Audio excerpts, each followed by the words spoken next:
దేశ విభజన జరిగినప్పటి నుంచి ఎప్పుడు మనం ప్రశాంతత చూడలేం. అడ్డగోలుగా లక్షలాది మంది నరికేశారు అప్పుడు పాకిస్తాన్ విభజనప్పుడు. ఆ రోజు నుంచి ఈ రోజు దాకా ఏదో ఒక సందర్భంలో వాళ్ళ దేశాన్ని పాకిస్తాన్ని వాళ్ళు ఏలుకోలేక బలపడుతున్న మన దేశం, అభివృద్ధి చెందుతున్న మన దేశం ఎలాగైనా సరే దీన్ని వెనక్కి నెట్టాలి, అభివృద్ధిని ఆపాలి అనే ప్రయత్నాలు పాకిస్తానీ కొన్ని దశాబ్దాలుగా చూస్తున్నాం. ముఖ్యంగా ముంబైలో 26/11 అప్పుడు తాజ్మహల్లో హోటల్ పైన కసబ్ లాంటి తీవ్రవాదులు 72 గంటల పాటు ఏ స్థాయి దాడులు చేశారో మీకు తెలుసు. అలాగే బాంబే పేలుళ్ళు కానీ,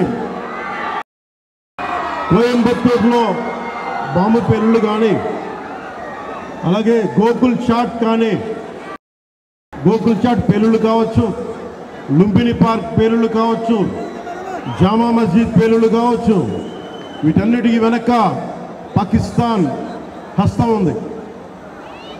వారు ముఖ్యంగా ఒకవైపు సరిహద్దుల్లో మనం ఈ రోజున విజయవాడలో కూర్చొని, ఆంధ్రప్రదేశ్లో కూర్చొని మనం ఇట్లా తిరగలుగుతున్నామంటే జమ్మూ కాశ్మీర్లో కానీ, హర్యానాలో కానీ, రాజస్థాన్లో కానీ, సరిహద్దు రాష్ట్రాలు ఏవైనా సరే ఇంత ప్రశాంతత ఉండదు.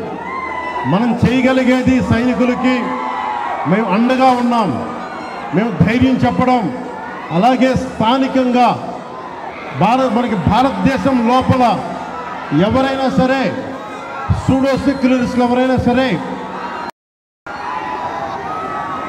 సెక్యులరిజం పేరు మీద సూడో సెక్యులరిస్ట్ వాదులు ఇది భారతదేశ ఆర్మీని కానీ, డిఫెన్స్ ఫోర్సెస్ని కానీ బలహీనపరిచే విధంగా, కించపరిచే విధంగా అలాంటి వ్యాఖ్యలు చేస్తే మటుకు మనందరి కర్తవ్యం వాళ్ళకి బలమైన జవాబు చెప్పడం, వాళ్ళు ఏ స్థాయి వ్యక్తులైనా కావచ్చు.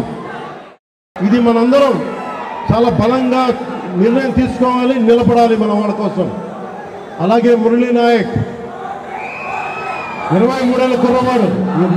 మురళీ నాయక్ దేశం కోసం సినిమాలు చూడాల, సినిమాలు చాంటింగ్ చెప్పలా, భారత్ మాతాకి జై చెప్పాడు. ఎప్పుడైతే భారత్ మాతని ప్రేమిస్తారో వాళ్ళు నిజమైన దేశ పౌరులు. సినిమాలు రావచ్చు, సినిమాలు పోవచ్చు. మొన్న టీవీ ఇంటర్వ్యూలో కూడా చెప్పా, సెలబ్రిటీస్ ఎవరు మాట్లాడలేదు, హీరోలు ఎవరు మాట్లాడలేదు, బాలీవుడ్ హీరోస్ ఎవరు మాట్లాడలేదు అంటే వాళ్ళెవరు కూడా దేశాన్ని నడిపే వ్యక్తులు కాదు. They are mere entertainers, they are good performers. అంతకు మించి సెలబ్రిటీస్ గురించి దేశభక్తిని ఆశించకండి. దేశభక్తి ఇక్కడ ఉంది. ఒక మురళీ నాయక్ లాంటి వాడు, 23 ఏళ్ళ కుర్రవాడు, పోతే సైనికుడిగా పోవాలి, దేశాన్ని కాపాడుతూ పోవాలి. అలాంటి మురళికి మనం ఏం చెప్పగలం? తల్లిదండ్రులకి ఏం చెప్పగలం? ఒకటి దేశం కోసం ప్రాణాలు ఒడ్డేసి వెళ్ళిపోయిన మురళీ నాయక్ ఆత్మకి శాంతి కలగాలని కోరుకుంటూ నిరంతరం మన గౌరవ ప్రధాని శ్రీ నరేంద్ర మోదీ గారికి ఎల్లప్పుడూ వెన్నంటే ఉంటాం, అండగా ఉంటాం అని తెలియజేసుకుంటూ, పాకిస్తాన్కి మనందరం మన భాషల్లో అన్నిట్లో కూడా ఒకటే చెప్పాలి, మీరు మా దేశం లోపలికి వచ్చి కొడితే మేము మీ ఇళ్లలోకి దూరొచ్చి కొడతాం. అదే సమాధానం వాళ్ళకి. ఎంతకాలం ఇది నయా భారత్, కొత్త భారతం, శాంతి శాంతి శాంతి, శాంతి కపోతాలు ఎగరేయటం, శాంతి వచనాలు పనిచేయం. సహనం సహనం సహనం, సహనంతో చేతులు కట్టేశారు. చాలు, మా ఇళ్లలోకి దూరొచ్చి కొడితే మీ సరిహద్దుల లోపలికి వచ్చి దూరి కొడతాం. పాకిస్తాన్కి ఇదే మా అందరం బలంగా చెప్పాల్సింది.